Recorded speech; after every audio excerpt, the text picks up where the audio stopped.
Welcome to day 3 of our Fearless Goal Crushing Challenge. So, yesterday we talked about engaging your noticing superpower and beginning more to really pay attention to what's going on in your mind, with your thoughts, your actions, so that you can decide if those thoughts are really serving you. And you can make a deliberate decision about what you're going to do with that. If you're going to accept that thought as reality or not. And so, how did that go for you the last 24 hours? Were you a little bit more aware of your thoughts and your actions and how those were playing out, and identifying that action step that is going to move you towards your goals? So, today is about kicking that noticing superpower into higher gear and taking serious action. So, some things that you probably already are aware of, but to really pay attention to as you do this, is that more negativity could enter. And this is where your noticing superpower is really going to need to get revved up so that you can really nip that in the bud when it starts happening. And the better you get at noticing, the faster you're going to get out of that negativity. Now, I didn't say avoid it, because the reality is, if you're working on growing and improving yourself, your mind really wants you to be safe. And so it is going to, thank you, Diane, your mind is really going to do things that try to help protect you. It really can't tell too much of a difference between the goals you want to achieve and whether or not you're being attacked by a saber-toothed tiger. It is in a protective mode no matter what. And so realizing that and knowing when that's happening will give you the opportunity to make decisions about your thoughts and your actions. So today we're going to talk about a couple of strategies that you can use to prepare for those times when your thoughts start going awry. If you're like my mind, it just goes cuckoo all the time. I can go from zero to disaster in a second. And so I really have to work at trying to pay attention to my thoughts and what's coming in so that I can make sure that I really manage those. So we're going to talk about a couple of strategies that you can use to help you when that happens. So the first one is that knowing your triggers. So a lot of times there are certain situations, maybe there's certain people that might trigger your thoughts that kind of lead you down a path to a place that really doesn't serve you as well. And so understanding what those are, what the situations are, what the thank you for the hearts, the people are maybe that that do those triggers for you, can really help you be prepared when those come up to choose a different action. So knowing what your triggers are and what might set off that flood of negativity and feelings and actions and sensations, and then having a plan ready ahead of time, knowing that that's going to come, but being prepared about how you're going to choose to respond and be deliberate about not allowing that to set off the chain reaction of thoughts and feelings and sensations that you're going to have. So you have the power over the response to your situation. You can take responsibility and own those choices. So what have you not been owning now up to this point where what it's time to own? Thank you for the hearts, ladies. And what is it that you really need to take a hold of and take responsibility for? Now, this isn't to beat us up. It's really, you should be gentle with yourself, no judging, but it's just learning and really having an awareness of how we've been behaving and thinking so that we can make those mindset shifts that are really going to help move us down the road and propel us to the goals that we want to achieve.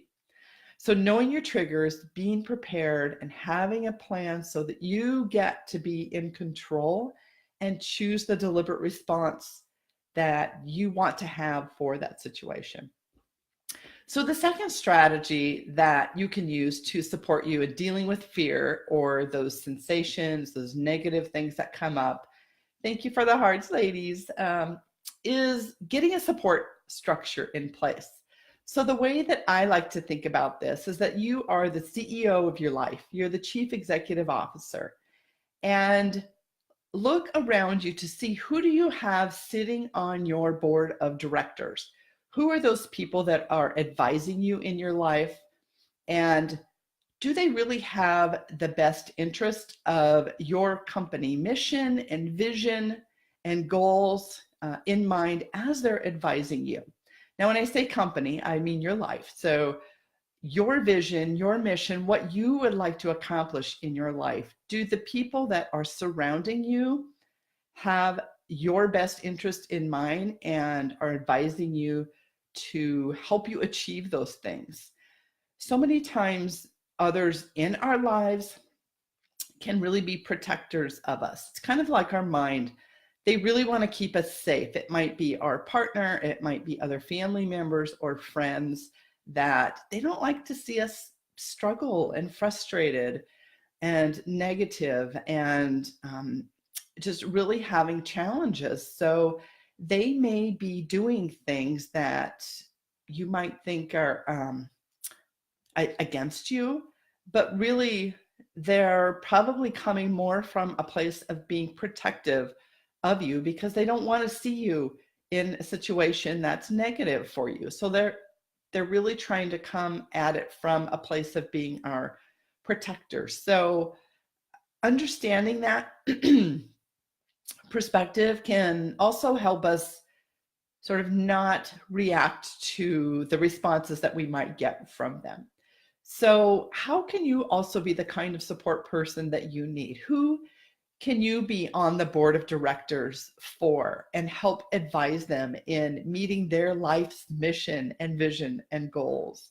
So surround yourself with supportive people. Now, many times we have people in our lives that we can't necessarily, thank you for the hearts, can't necessarily eject them from our lives. But you can choose to surround yourself with additional people that are your board of directors that can help advise you. And you do have choices about who you have in your life and certainly how much time you have from people. So think about that. Think about who is your support system that's going to be there to provide you the guidance and the advice to help you meet your goals. You have within you the power to create the life you want. You have choices. And why haven't you made the changes that you have or taken that step? Do you have some things that are going on for you that have kept you fearful? So practice that noticing superpower we talked about yesterday. Begin just getting in the habit of noticing. And before you know it, you'll start to have some automated responses to when you notice things, and you'll begin faster and faster at changing what your response is to those situations that come up. So today we're going to do another action step towards your goal. As the week goes on here, there may be more sensations that continue to come up with the fear. That's okay. Just noticing those and then making that deliberate choice about how you're going to respond to those. So one of the other things that can come up so often for me, I am an expert at worrying about things that almost never happen. Like I said, my mind can go from zero to disaster in a second about so many things. And sometimes my mind will be at a certain point and I will track back because I'm like, how did I get to this thought? And so I will track back to all of the points along the way and find out, like, what was my original thought and what was the chain reaction that got me to this point? And sometimes it just floors me about how my mind works and how I can get to a point where, my gosh, I started off with one thought and I am just in a completely different spot. So sometimes I'll look back and say, how did I get to this point? And more than 90% reportedly of what we worry about never, ever happens. And one of the things that I've created that I'm going to add in the comments below is what I call a little worry flow chart. And so if you have something you're worried about, it's a decision model that helps you decide whether you should worry about something or not. And it says, can I do something about it? And if the answer is no, then you stop worrying and focus on something else. So change your focus to something else. Now, if the answer to can I do something about this worry I have is yes, then take action. Do it, because taking action builds our confidence. It also gives us more information, so it might decrease the worry. And if taking action solved the problem, address the worry that you have, then celebrate. If it didn't, you get to ask yourself a question again. Is there something I can do about it? If yes, do it. If not, don't worry. Focus your mind on something else. So it's just a simple little flow chart, but it really helps, I think, create a little bit more awareness of us, of our mind about if we are worrying about something, or and wondering if there's something that we can do about it. What should we do about it? So I will post that little flow chart in the comments when we're done here. So I have some really exciting things coming up after the challenge this week where you can get some additional support. I'm going to share more of that next week. And if you have registered for this challenge and are receiving the reminder email and the worksheets every day, you'll get notified of that. And if you haven't registered, it's not too late. I'll put the link for that in the comments itself. So today was about talking about a couple strategies that we can use when some of that fear or the sensations about reasons maybe that self-limiting ideas and self-limiting barriers that we put up for ourselves, knowing our triggers and being prepared with a response for those when they come up, and creating that support system around yourself that maybe you're not going to change who you have in your life right now as far as removing people. That is an option for you, but think about additional people that you can add to your support system network. Think about the women in this group, the courageous chicks in this group, and finding an accountability partner or somebody that you can go with on this journey. So if you've missed the previous 2 days, the recordings are available in the Facebook group here. They're also available on the Courageous Chicks YouTube channel, as well as all of the worksheets are available in the folder here and on the YouTube channel as well. So thank you so much again, ladies, for joining the challenge. It's been such a great learning experience for me. And I'm just so happy to be able to share this with you and really hopefully inspire other women to take action and to step out of their dream, or step out of their fear and really make progress on their goals. If you're familiar with the show, I'd say it's a reality TV show called The Voice.